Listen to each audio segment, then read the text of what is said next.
Welcome to the BiggerPockets Money Podcast, show number 109, where we interview Airman Mildollar from Military Dollar and hear how she reached financial freedom without a partner or a career in tech.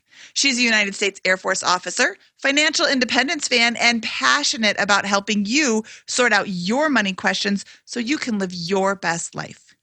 Hello, hello, hello. My name is Mindy Jensen, and with me, as always, is my spectacular co-host, Scott Trench. Scott and I are here to make financial independence less scary, less just for somebody else, and show you that by following the proven steps, you can put yourself on the road to early financial freedom and get money out of the way so you can lead your best life.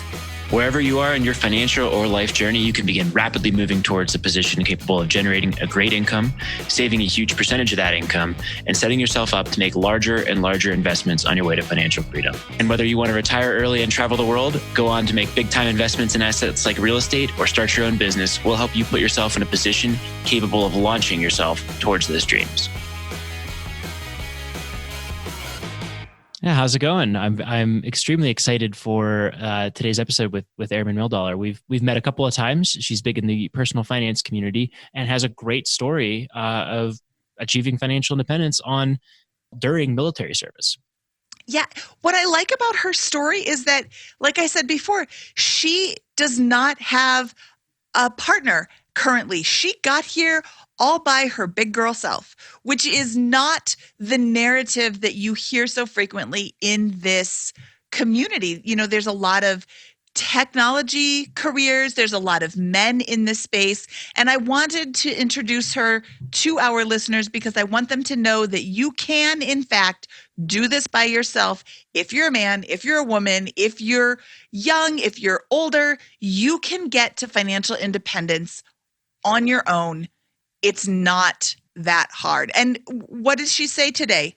Spend every dime you have and always look amazing, buy big cars, houses everywhere you go. No, she said, spend less than you earn. Mm-hmm. Don't buy things to impress people if you don't like them. Don't buy a house in a location you don't want to live in. This is how you do it. You know, what I love most about her story is that it is so repeatable. It is so doable for anybody listening. You can reach financial independence, and Airman Mildollar is going to tell you how. Airman Mildollar from Military Dollar, welcome to the BiggerPockets Money Podcast. I'm so excited to have you here today. I am so excited to be here. Thank you so much. I do have to give a quick disclaimer before I start. The views I express today are my own and may not reflect the views of the United States Air Force, the Department of Defense, or the U.S. government. So now that we have that out of the way, let's talk. So I'm not interviewing the entire military. I'm just interviewing you. Good, because I don't have any questions for them. But I have a lot of questions for you. That's good. I do not think the same way as everybody else. That is for sure. Well, you know what? That brings up a really good point. So let's start there. You don't think the same way that everybody else because you have reached a level of financial independence, correct? I have. So based on my current level of spending and what I've been spending over the last few years, I technically, if we go by the definition that so many in the FIRE community like to use of 25 times expenses, I have that level of financial independence. Now, that being said, I do want to spend more money in retirement because I have some pretty big plans. So I'm not quite to where I'd like to be, also because I would like to be a little bit safer than just using the 4% rule. So I still have a ways to go, but I could, in theory, quit right now and continue my lifestyle as is. Okay, so I noticed a couple of things about you. I noticed by the disclaimer that you gave about not representing the military in this conversation and the fact that you are Airman Mildollar, I noticed that you are in the military and not in tech. Is that correct? That is true. Okay. I do have kind of a technical job in the Air Force. I'm not going to get into details about that, obviously, on here. That's not what we're here to talk about. But I am not a computer geek by any means. I can barely keep up with my blog. So I am not an engineer. I am not a tech geek. That's not the background that I'm coming from. Okay, good. Another thing I noticed is that you're not a man. I'm not, which is Okay. really surprising to a lot of people. So anybody who's listening to this right now, just in case you're confused, I am a female. Yes, yes. So you are an anonymous female, so we don't have your picture up, but I'm looking at her right now and I can guarantee she is in fact a woman. I think what throws people off is it's Airman Mildollar. And Yes. I have to say, I was just as guilty of that. You don't really think about it. You're like, oh, Airman Mildollar, that's a guy, whatever. And then when I met you in real life, I'm like, wait, what? I thought you were a man. I thought Airman Mildollar was a man, not you personally was a man. Wow. Yeah, so this is a great time to explain that to anybody who's confused. So airman or an airman is a person in the Air Force, just like a soldier's in the Army and a Marine's in the Marines and a sailor is in the Navy. Airman is just people in the Air Force, and that's me. And that's really good to bring up. So I apologize for my for my sexistness in thinking that you were a man, but I did read that as airman. So, okay, so you are a woman. Are you married? I am not married. Do you have any children? I have no children. I do have a great dog. Okay, so you are a single woman who doesn't have a tech job, and Yes. you have reached financial independence. I can't believe it's true myself. It's amazing. I was going to say this is only for white tech bros.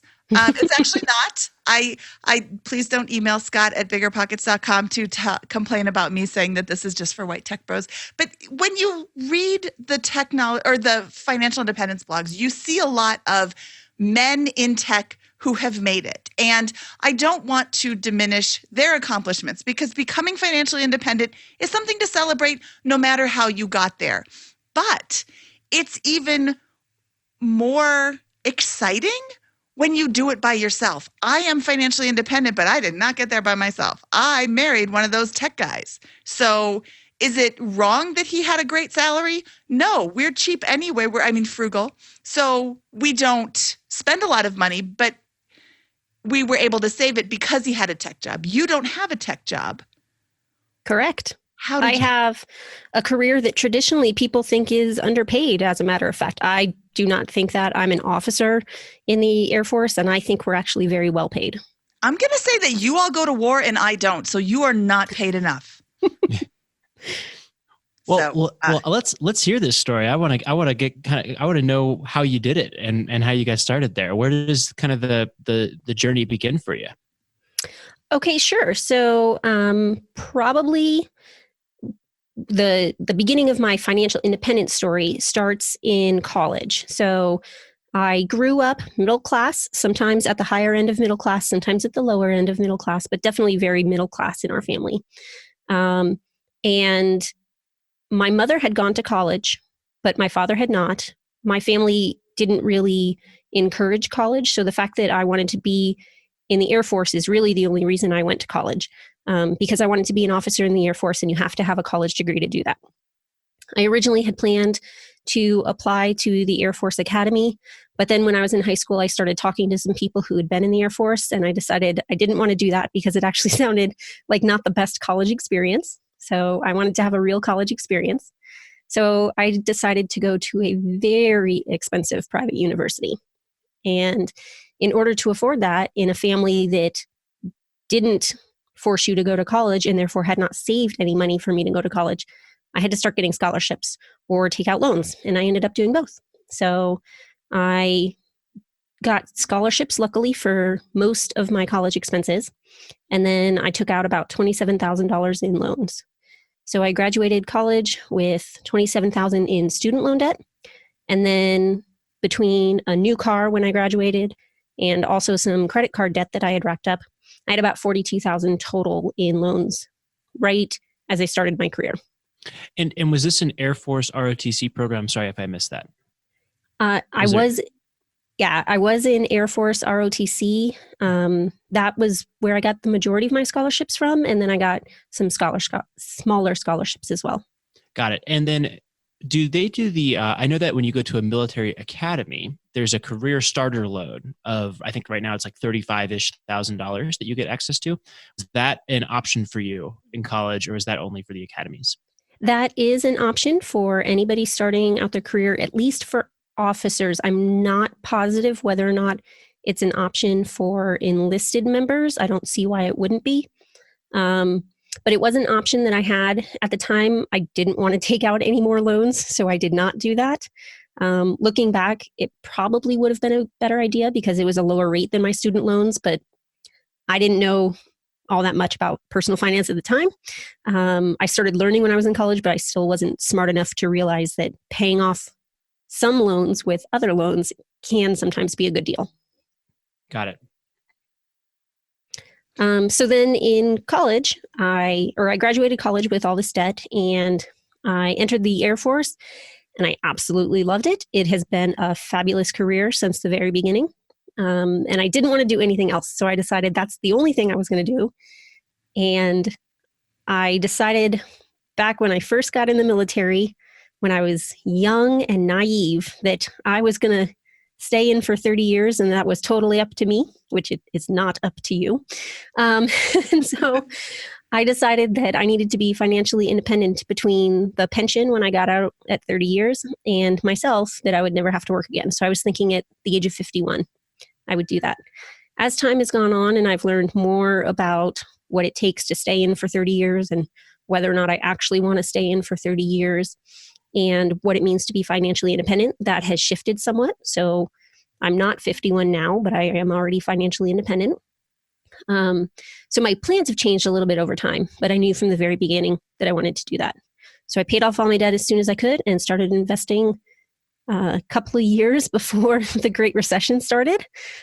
So I did have money in the market during that time and got to experience all the fun there. But hey, it's worked out so far. So after graduation, it sounds like you had $27,000 in student loan debt plus a car loan, plus maybe a little bit of other personal debt. Is that right? Yes. Yep. What was the kind of the timeline to getting rid of that? Or maybe like how did you kind of handle the first couple of years until you got more serious about creating financial freedom earlier? I set a deadline for myself that I wanted to pay it off before I pinned on the rank of captain. So in the Air Force, the rank of captain is the third officer rank, and it comes at your 4-year point. So I set a goal for 4 years to pay off $42,000 in debt. I did it in about 3.5. So this was back in the 2004 to 2007 timeframe, to give a little idea of how much $42,000 in debt comparatively is. So I paid that off as quick as I could. And I also started investing a little bit in 2005 because luckily while I was in college, I started reading books about personal finance, even though I didn't have any money back then. And so I started learning about how you don't want to not invest entirely while you're paying off debt, because usually investing gives you a better return. So I did both during that time. Love it. So you were able to invest and pay off debt in 3.5 years. And you were able to do that because you made $250,000 a year more throughout that period, right? Cumulatively, it probably only took me about 7 or 8 years to make that much money. No, I was making, I think when I first graduated college, I was making right about $40,000. So right about the same amount that I had in debt is how much my total income was. Got it. So what was your lifestyle like? How did you manage your finances to be able to save, to pay off all your debt and still invest? So I did a few things. Number one, while I did buy a new car, I didn't go crazy. So a lot of people, when they first join the military and start getting money, it's very popular to buy either a big truck or a Ford Mustang. Those are the kind of the two main ones that people go for. I bought a Honda Civic. So I bought a new car, but it wasn't a crazy new car. I lived alone, and so I wasn't house hacking. I know you love house hacking. I decided not to do that because I wanted to live on my own for the first time in my life. But I got a modest 1-bedroom apartment a little bit farther out into town than a lot of people lived in, because that allowed me to save a little bit of money. So I just was making slightly more conservative choices. Love it. Now, as a military member, were you getting a housing stipend? I forget what the term is. Yes, it's called the Basic Allowance for Housing. So you get a stipend for that, and then you also get an allowance for food to eat, for groceries. And I have always made a point of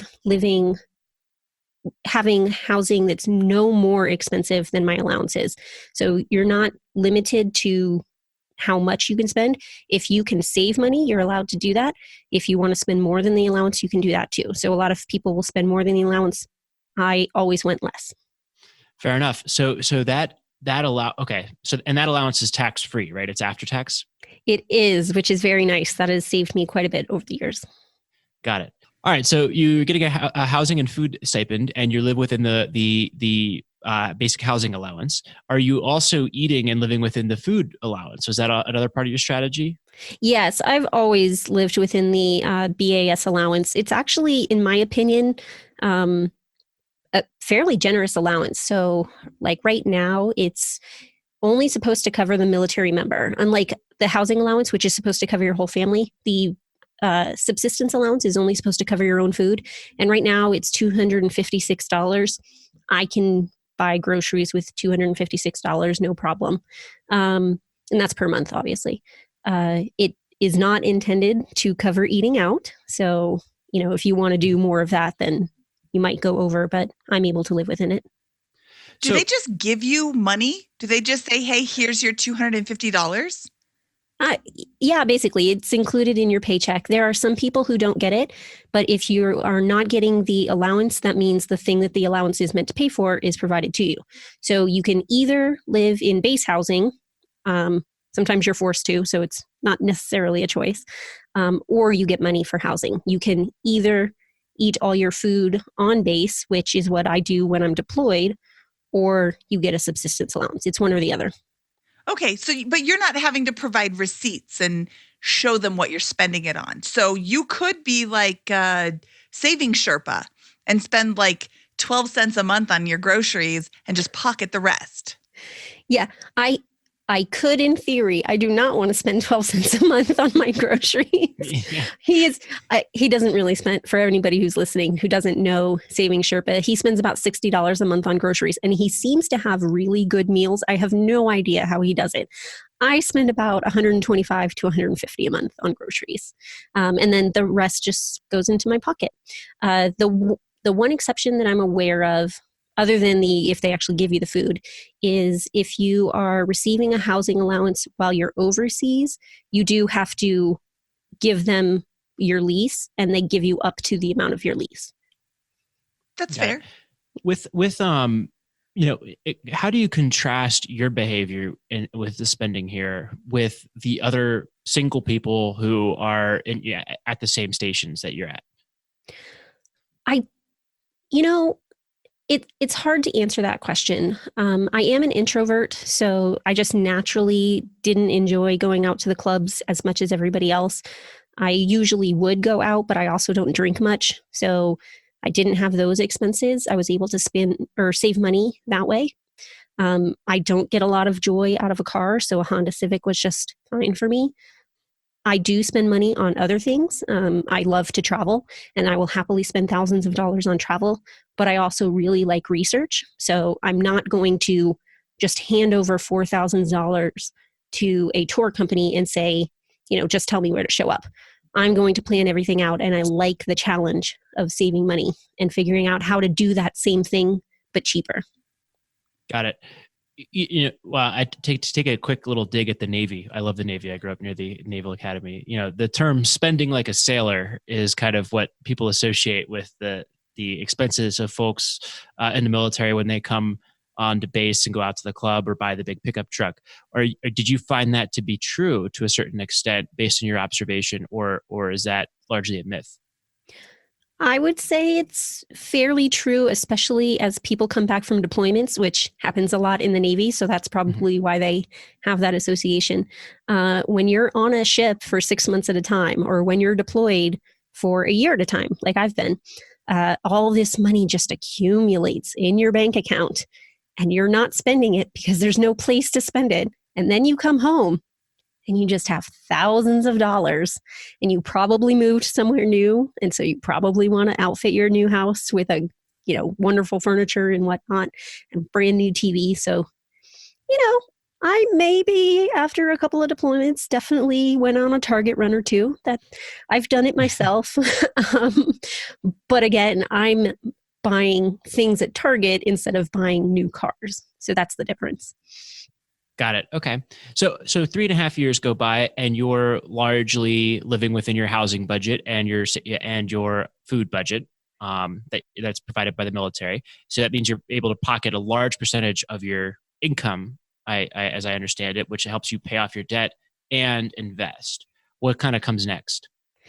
At that point, I had my first deployment not too long after that. And on my first deployment, my job was largely sitting around and waiting for things to happen.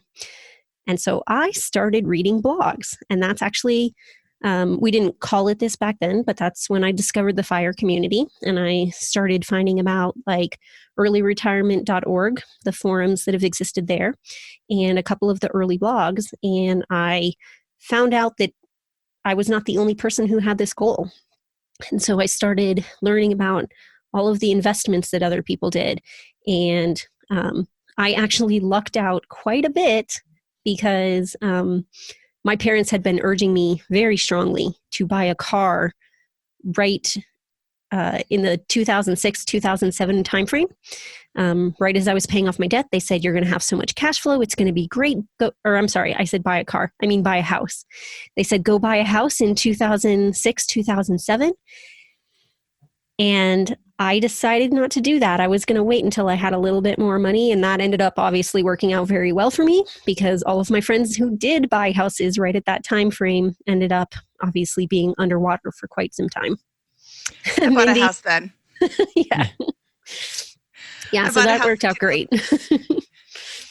Yeah. So 2008 happens. You still have a job because, frankly, I would love it if if the whole military would go out of business because then we're not having any wars, but that's not going to happen. So you still have a job. And that's very interesting. We haven't talked about that yet is you have job security, right?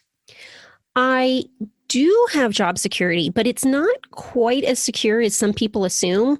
So like I said, when I was a lieutenant and naive and had just gotten in, I thought I could stay as long as I wanted. And I did not realize that we fire people too. So there are reductions in force in the military. I have been through 5 of them myself. It's usually based on career field and year group. So my career field in my year group has gone through 5 of these reductions in forces. Luckily, during a lot of them, I never ended up having to make it to the board because enough people volunteered to get out that they ended up not actually kicking anybody out. But a couple of them, they ended up kicking people out. So that's something to think about. And then the other thing to think about is if you do not promote on the time schedule that has been established, you also end up reaching a high year tenure and you get kicked out for that too. So you have more job security than I think a lot of other jobs, but it's not, you never have to worry about it. You also have to worry about things like, medical concerns that would not be so big of a deal to you would be something that could absolutely get me kicked out of the military. I could be forcing a medical board or facing a medical board. And I luckily have not had to go through any of that, but plenty of my friends have, and they have left the military earlier than they intended. Oh, I didn't realize that you guys fired people. Yes, we do. I mean, it makes sense. I mean, not everybody's going to be a good soldier, military. How do you say that? Airman. Military member? Military member, service member, troop, any of those. Service member. Okay. Not everybody's going to be a good service member. So, I mean, there's bad people in every job, in every company, I guess. Not ours. We have the best, but. Right. So you said something that I thought was very interesting. You said that that you started reading and discovering that there were other people just like you. Yes. So I Um, I don't remember the first FIRE blogger that I found. I don't remember the first personal finance blogger that I found, but definitely I started reading, for instance, JD Roth very early on. I have been a fan of his for a very long time. I found Mr. Money Mustache probably in his first year blogging. So I kind of grew up with people. A lot of people don't know the blog Punch Debt in the Face anymore, but that was a really fun blog for me to read. There's also a guy who paid off his Harvard debt very fast in like 4 years. So I was reading all these, and even though I had paid off my debt at this time, I was still reading the debt ones because it was really motivating for normal everyday people can do this. This wasn't the people on the TV screen. This wasn't people who were rich from the time they were born. This was people just like me. And so I really liked that. And so you discovered these around the 2008, 2007 time period. Is that right? Definitely by 2009, I was into several blogs. I couldn't tell you exactly when I found them. Got it. So let's walk through. You were thinking about buying a house and you decided not to. What kind of comes next in your story? So actually, that was a deal that I made with a friend of mine. As we were both looking at houses, we decided we were kind of tired of living alone.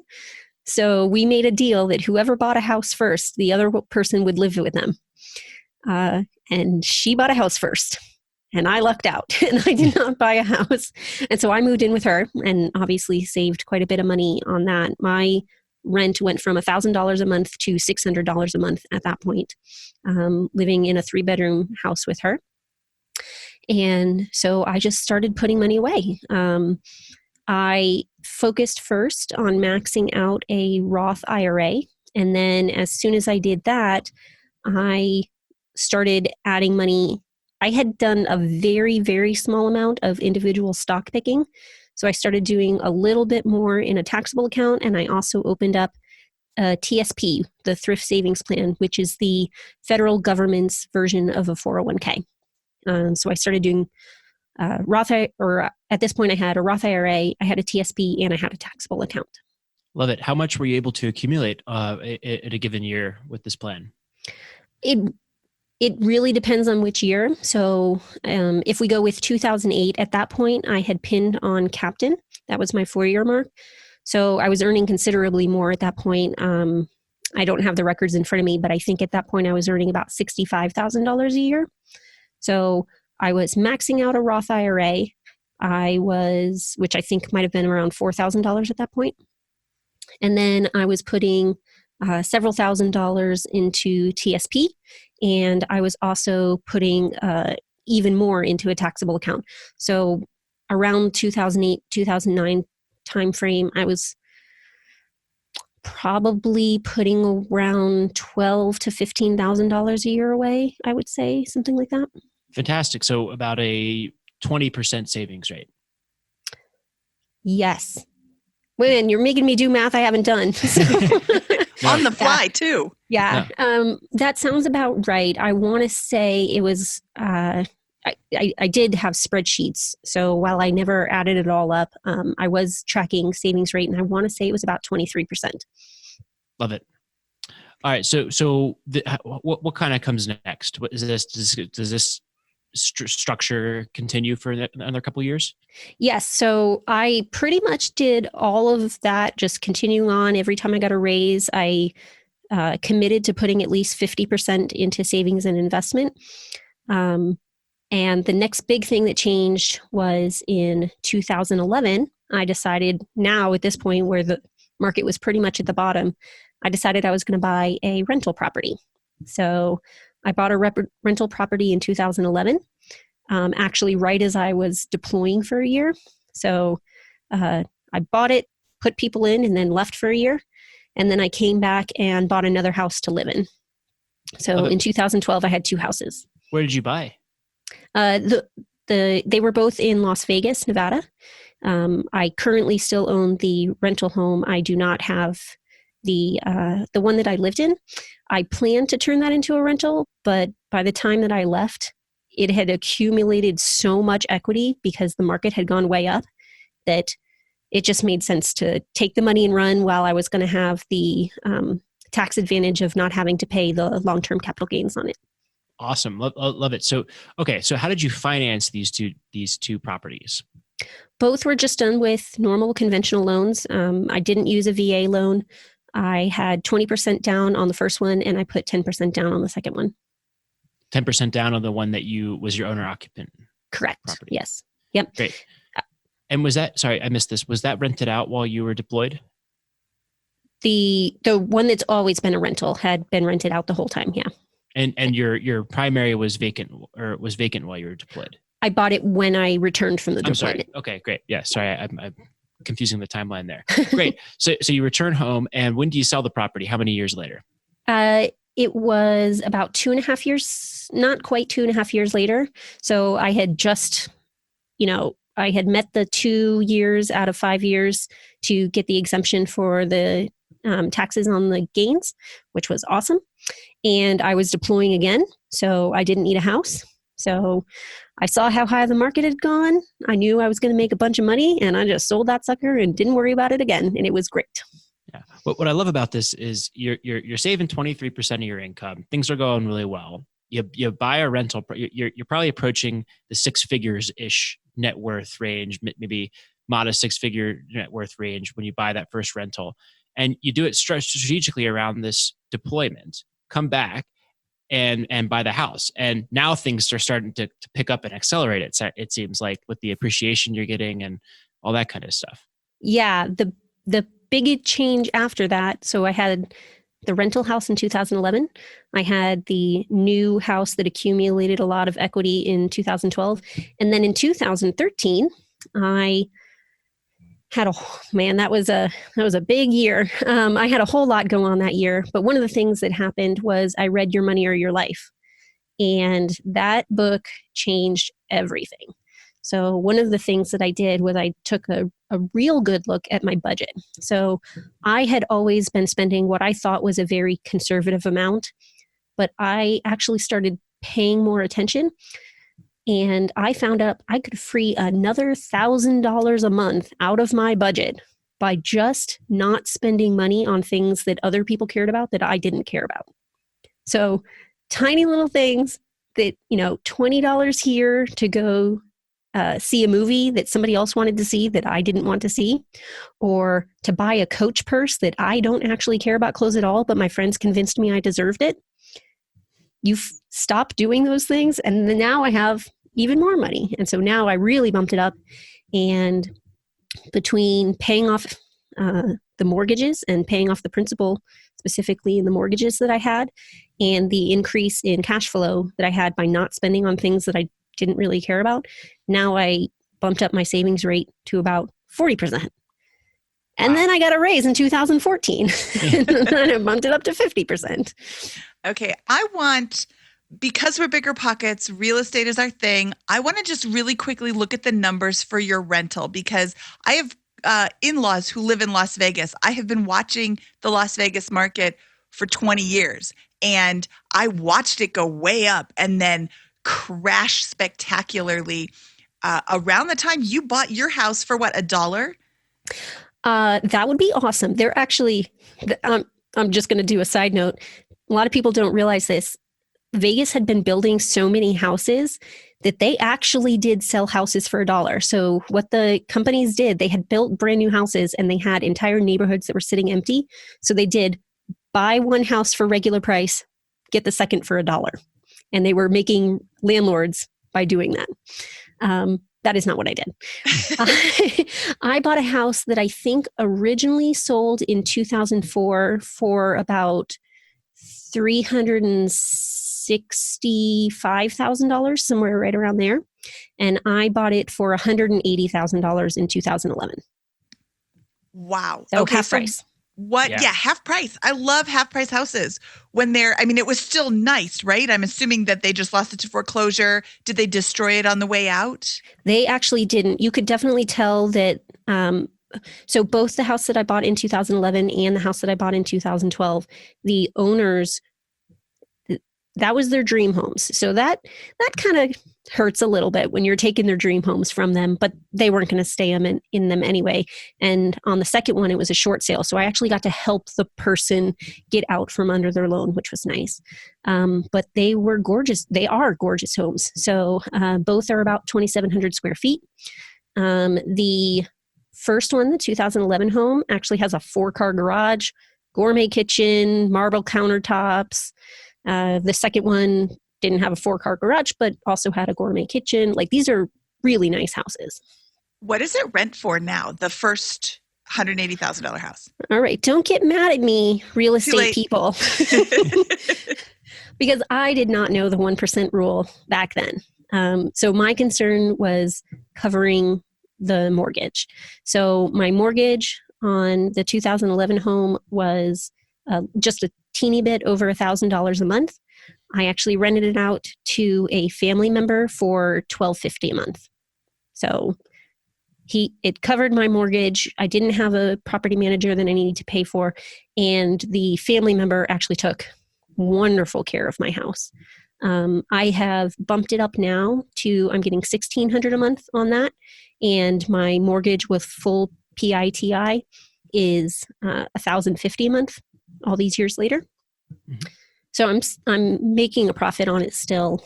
Not as much as all the geniuses in BiggerPockets I know, but it's been good to me. No, Well, and not only are you making a profit monthly, but you're also, it's not still worth $180,000. No, the one that I still have is back to about $350, $360 now. It's back to what it originally sold for in 2004. wow. That's fantastic. So I do want to point out that if you're renting to family members, sometimes that doesn't work out so well. I'm very glad it worked out well for you. What I want to know more, though, is $1,600 a month the going rate for that neighborhood? I could probably get about $1,700 to $1,750 for it. I chose to go a little bit lower because it is a military member. I have a little more. I know. I actually went to college with his commander, so I have a little bit more feeling that he'll be a reliable renter. Yeah. And you're still making money off of it. And frankly, this is your property. You could rent it for $1 if you wanted to. I could. So that would be weird on taxes. very weird. I don't recommend it, but this is okay. So that's awesome. I love that you got this house. I'm so jealous because I don't have numbers like that at all. But that's fantastic. What's been really nice about it too is because I do have some family who lives there, it's also, always a backstop. If anything ever happens to them, I know I at least have a safe, cheap place for them to live. Yeah. Great. Wonderful. So you bought this house, you were deployed, you bought another house, you lived in that house, you were about to deploy again, so you sold it and took advantage of the Section 121. When you came back from that deployment, what did you do housing-wise? I moved to a new state. So I moved to a place that I had no interest in owning, and I rented. Okay. And that's what year valid. Is this? 2015. 2015. Okay. Okay. So 2015, you're renting. Military moves again, I'm assuming? Yes. Did you buy another property when you moved again? No. So I went in 2015. I moved to a place that I didn't want to buy just because I don't want to own there. And then in 2016, I moved to DC, and DC is extremely expensive. And I wanted to be able to get to work easily and not deal with traffic. I actually got rid of my car while I was in DC. So that meant I was living right in the middle of everything, which meant, $1 million homes. So I rented while I was there. And then I moved again in 2018. And the place that I live right now does not have a really great market for renting out homes. So the houses here are typically selling for about $250,000 to $300,000. And those houses are They're selling for like, if a house that sells for 250 here only rents for about 1,300. So I decided not to buy here. So you live in my neighborhood then. And, I think that's really smart to look at. As I was growing up, the American dream, the pinnacle of life, was to own a house. So I love real estate. I want to own more than one house. I would just buy a rental. But you look around and you're like, oh, I'm actually going to have to pay to own this rental. Not every place makes sense to buy a rental. So that's good that you didn't. Yeah. Well done you. It's like you know what you're doing with money. I'm trying. All this while, from 2015, when you got to about a 40% savings rate, was your savings rate continuing to creep up throughout these moves? Yes. So it's ebbed and flowed as I've moved from low cost of living to high cost of living and back. So it's been consistently over 50% for the last few years. Right now, it's actually over 60% because I live in a low cost of living area. Got it. And so, you recently, we just walked up through 2018. You recently said that you've crossed the finish line to lean fire. Is kind of how I understood what you were talking about earlier. Yes. What can you walk us through what that looks like, and then what's next? Sure. So in 2019, I spent after tax, so only not talking about taxes at all. I spent about $30,000, a little less than $30,000. So I am at this point a millionaire. So I would be able to support that with a withdrawal rate of 30 or 3% if we are looking at it that way. That being said, I don't want to live here forever. This is a very lovely place for a couple of years, but it's not where I want to end up long term. And more importantly, once I retire, I want to have a lot of travel in my life. I want to do a lot more giving, because right now I give money, but I also give a lot of my time via service to our country. When I retire, I'm planning to open up a nonprofit, and I want to have money available for that. So I am looking at more expensive lifestyle when I retire, probably more around the $45,000 to $50,000 range. And then I might end up getting married. Somebody can consider me their sugar mama, and we'll see what my expenses go to with that. Love it. So what's the plan to get there? You're just going to kind of continue doing the same thing with keeping the saving rate strong and piling in money into the into investments or more real estate, or what's going to go on there? Everything is possible. So for sure, I'm going to continue maxing out the thrift savings plan and a Roth IRA as long as I'm working.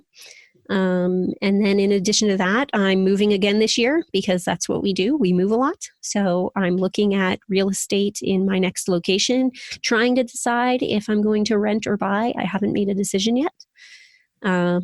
I long-term would love to have a series of condos all around the country and then be somewhat nomadic and just go between them. And when I'm in town, I'll live in them. And when I'm not in town, I'll rent them out on Airbnb is kind of what I'm thinking. So definitely more real estate eventually. I just don't know exactly when. Awesome. Our real estate podcast, the BiggerPockets Real Estate Investing Podcast, just released an episode last week with Avery Carl. It was episode 364. And she's got some good tips on Airbnb. One of the tips she said is pick a location that already has established Airbnb rules, that has been doing this for a really long time. And she invests in and near the Smoky Mountains, where people, like, there's not a lot of hotels, there's a lot of houses. So people have always been renting out houses. They're not going to change their Airbnb laws anytime soon.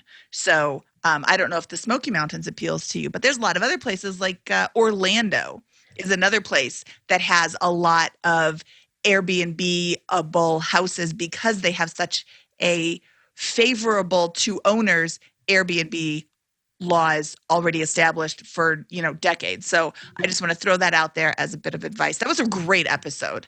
And you can find that at biggerpockets.com/show 364. So, well, that's exciting. You can absolutely do that. That's totally doable. How long do you think you're going to be in the military? Do you have an idea? You originally said till you were 51. Yeah, so that would have been 30 years. I am eligible for retirement at the 20-year point, which is still a couple of years away for me when I turn 41. I honestly don't know. Like I said, my career has gone really well. I've really enjoyed it. I've gotten to do some incredible things. So I'm not in a hurry to leave. At the same time, there are other things that I want to do. So we're going to see. I don't know. When you leave the military, do you have to be there until your 20-year mark to, one, receive the pension, and two, receive the healthcare benefits in retirement? For the most part, yes. So there are some ways to get healthcare or even a reduced pension earlier. Those occasionally come up, and if you end up leaving for a medical reason, they're more likely to come up. So if I develop a medical issue over the next couple of years, that could happen. But if you wanted to get just a totally normal retirement, that's at the 20-year point or longer. Okay, so is that kind of influencing your decision here a little bit with some of the things about kind of grinding it out until the 20-year mark? It is influencing me staying. I wouldn't say grinding it out because, like I said, I've gotten to do some really cool things. I very much enjoy my job. Oh, sorry, I didn't mean that. I didn't mean like that. But yes, okay. So that is a factor in your decision making. Yes. Got it. Definitely. As it should be. That's a really huge benefit. I mean, what's the most asked question that we get from, people that are emailing us is, how do you pay for health insurance in retirement? If the military is paying for your health insurance, that's a sweet gig. Yeah, I know in the past couple of years, costs have gone up a little bit for retiree healthcare, but it's still like $50 or $60 a month for a family. Yeah. To get coverage. Yeah. So on this side of military benefits, it's a little more. Yes, my parents were paying at one point $1,400 a month. So I definitely see. I'm the only military person in my family, so I definitely get to see the other side, and I'm very grateful for my benefits. Yes. Yeah, they're pretty awesome benefits. Yeah. Okay, it's time for the famous 4 questions. These are the same 4 questions that we ask of all of our guests. Airman Mildollar, are you ready? I am. What is your favorite finance book? Definitely Your Money or Your Life. I've already discussed how it was life-changing for me. I'm not normally the type that goes for self-helpy kind of books, but that was one of the first books I ever read that actually changed how I saw the world. Yeah, that's awesome. We had Vicki on, and she said, it's not a finance book. It's a lifestyle book. But it fixes, it focuses on, if you fix your finances, you can have whatever lifestyle you want. It is like the Fire Bible. Yeah, she's amazing. And I will never not be grateful to her for what she has done for me and so many other people. Yes. Love it. That's an awesome book. And we had Vicki Robin on episode, I'm pulling it up right now, number 98, BiggerPockets money, or biggerpockets.com/money show 98. If you want to listen to that one, it was a great episode. And we had a great chance to talk about her journey with money and discuss the book as well. So, all right. What was your biggest money mistake? I would say probably not maxing out my retirement accounts earlier and focusing early on taxable accounts. I, like so many others in the FIRE community, didn't understand both the benefits of the tax advantages of retirement accounts and also all the ways to take money out from those accounts early if you want to. If I could do it over again, I would have definitely maxed out TSP many, many years before I ever ended up doing so. Well, one of the things I think is great about your story is you just were very efficient about moving towards financial independence. And so your biggest mistake here is a relatively minor inefficiency in the scope of most people's financial journeys that we've heard on the show. There was no crushing debt load or major loss or whatever. It was just, hey, I could have been more thoughtful about this earlier. And I think it's a good lesson. I attribute that to finding the community online so early and being able to learn from other people's mistakes and not struggling through it on my own, like so many people have to do. Because I did not grow up in a family that talked about money. Lots of people don't ever know this stuff and they're not exposed to it. So that's why I'm here. And that's why I write the blog, specifically so that I can help other people learn about this sooner. Yeah, I feel the same way in my journey. Yes, and same. And I am going to go back and just reiterate, what was your biggest money mistake? Not maxing out my retirement accounts early. I would like to point out to everybody listening and to Scott that maxing out or contributing to your 401k or TSP, does the TSP have any sort of match? It does now. So I don't have a match, but we went into a new retirement system in 2018 that if you were in the military for less than 12 years at that point, you could enroll in the new blended retirement system. So I was already past 12 years, so I could not enroll. But the blended retirement system does offer a match up to 5%. Okay, so that match is what we in this business call free money, meaning you put your money in and then your employer puts 5% in or up to 5%. That is a 100% return on your investment. And somebody pointed out, well, maybe there's a vesting period. Yeah, maybe there's a vesting period, but it's still a 100% return. Scott, what are you getting 100% returns on? My match. Anything else? That's about it. Maybe a great house hack. Maybe. And that takes more work than just putting money into account and setting it and letting it go forever. So I don't want to harp on this, but I absolutely want to harp on this. If you have a 401k as an option, you should be doing everything you can to at least contribute to the match if your company has a match. And not everybody does, but you should know about your company's options. You should be contributing if there's a match, and you should be trying to max it out as frequently as possible.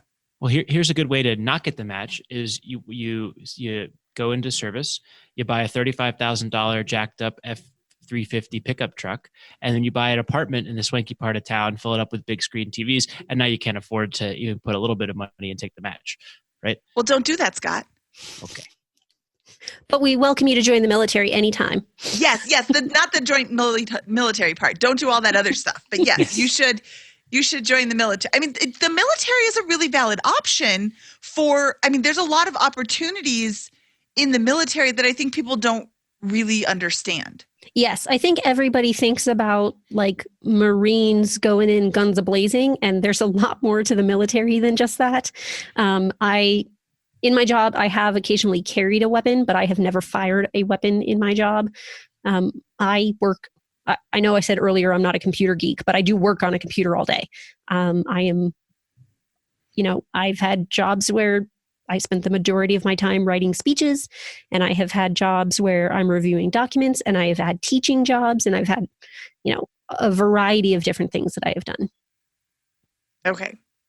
But you're still getting all of the benefits. All the same benefits. All the same. I mean, there's, hazard pay and all that for people who are doing hazardous things. I would personally rather not be eligible for hazard pay stuff. But yeah, I just really encourage, the military desperately needs people right now with cyber skills. So I'm not a techie person, but we need techie people in the military. So if you are a nerd, you might want to consider it. You will occasionally have to do a push-up. I'm sorry. Okay. So if somebody is listening, there's a lot of talk now that, college isn't for everybody and there's so much college debt and yada, yada, yada. Where does somebody go to get information about being in the military? The answer I should tell you is go talk to a recruiter. I would say before you ever go talk to a recruiter, definitely look online, or people can obviously reach out to me. And the reason I say that is the job of a recruiter is to get you into the military, and they are going to tell you the good things. If you go online, you can maybe learn a little bit more about both the good and the bad. Okay, I'll get some links from you and put them into the show notes, which can be found at biggerpockets.com/moneyshow109. But we have taken a huge detour out of the famous 4. We've only done the famous 2 so far. So back to this. What is your best piece of advice for people who are just starting out? I have noticed a lot of people lately in the FIRE community who are joining the FIRE community and going whole hog and burning themselves out after only a couple of months. So right now, anybody who's looking at financial independence, please take a breath, do, one thing a month, one thing a week. You don't have to go from spending $1,000 a month on food to spending $60 a month on food. If you go from $1,000 a month on food to $800 a month on food, that's huge. And you need to recognize how well you are doing. So just take it a little bit easier. You don't have to implement all of the hacks at once.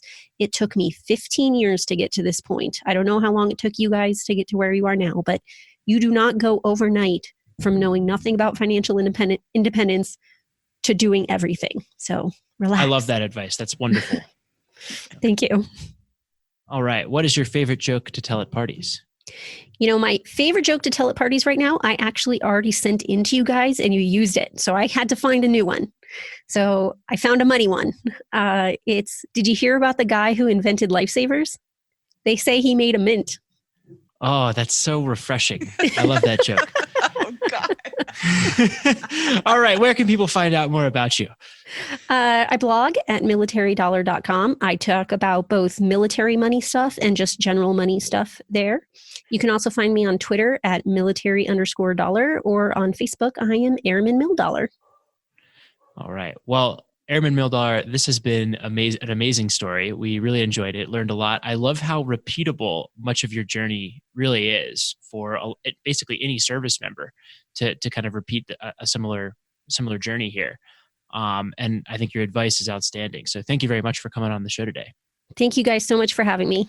Yes, this was awesome. And Scott, I'm going to correct you and say not just any service member, any woman, any man, anyone who is listening can do this, because it is so repeatable. Don't spend every dime you have to impress people you don't even care about. Don't buy things that you don't want.